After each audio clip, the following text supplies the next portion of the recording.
जिस तरह से 60 लोगों को जिंदा जला दिया था, उसका समाज में आक्रोश था। हमारी सरकार का कभी भी मीडिया के काम में इंटरफेरेंस का दखल ही मतलब हमारा एटीट्यूड ही नहीं है। एसआईटी का ऑर्डर कोर्ट का नहीं था। जजमेंट के अंदर ये स्पष्ट कर दिया है कि सनसनी खड़ी करने के लिए झूठ बातों को फैलाया गया। पर उस वक्त तो आपकी सरकार दिल्ली में भी थी और आपकी सरकार गुजरात में भी थी, तो फिर मीडिया को या फिर उन लोगों का नेटवर्क इतना स्ट्रांग कैसे था?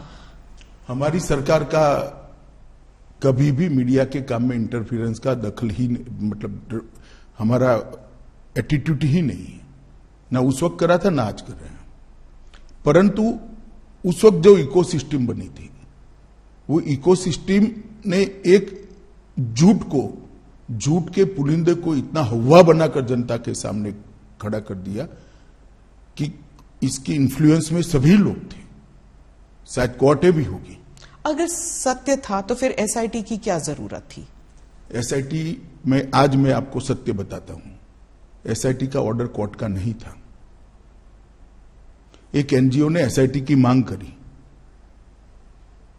कोर्ट ने फॉर सेक ऑफ आस्किंग हमारे लॉयर को पूछा। हमारे लॉयर ने कहा मुझे इंस्ट्रक्शन लेने पड़ेंगे। लंच आवर के बाद फिर से कोर्ट बैठी।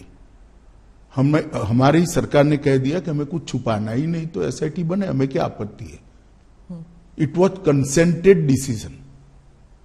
गुजरात सरकार की रिकॉर्ड पर कंसेंट है।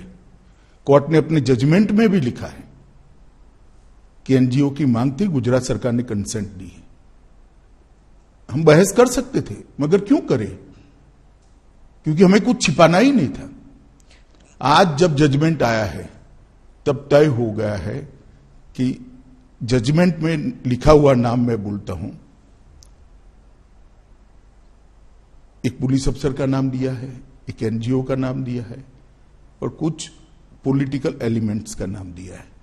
ये तीनों ने मिलकर जजमेंट के अंदर ये स्पष्ट कर दिया है कि सनसनी खड़ी करने के लिए झूठ बातों को फैलाया गया, झूठ बातों को आगे बढ़ाया गया और झूठे सबूत घड़े गए।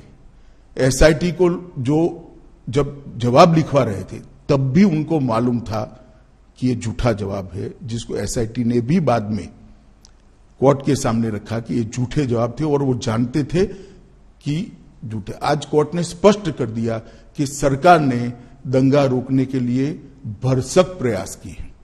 कोर्ट ने यह तय कर दिया कि मुख्यमंत्री ने बार बार शांति की अपील की थी। कोर्ट ने यह तय किया घटनाएं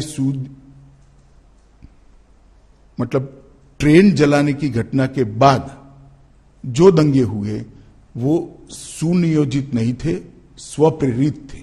ये भी कोर्ट ने आज जजमेंट में कह दिया। और तहलका द्वारा किए गए स्ट्रिंग ऑपरेशन को भी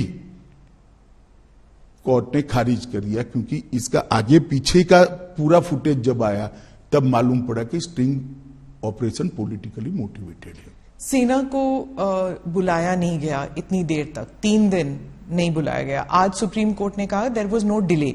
लेकिन क्या सेना, अगर आप उस वक्त होम मिनिस्टर होते, गृह मंत्री होते, तो क्या आप सेना को बुलाते नहीं जल्दी?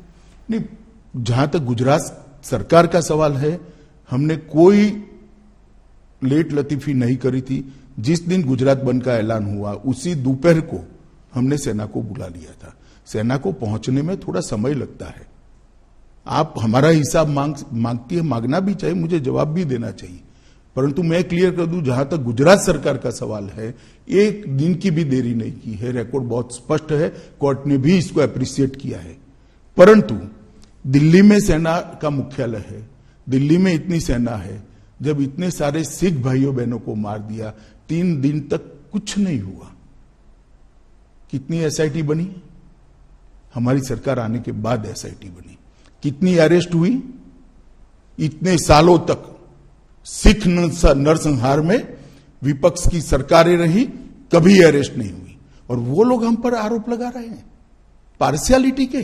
फायरिंग में मुसलमान नहीं मारे गए, लेकिन दंगों में तो मुसलमान मारे गए ना। देखिए स्मिता जी, एक बात आप समझ कर चलिए, जिस तरह से 60 लोगों को जिंदा जला दिया था, उसका समाज में आक्रोश था, और जब तक दंगे नहीं हुए तब तक किसी ने इसका क्रिटिसिज्म भी नहीं किया, एक्सेप्ट भारतीय जनता पार्टी।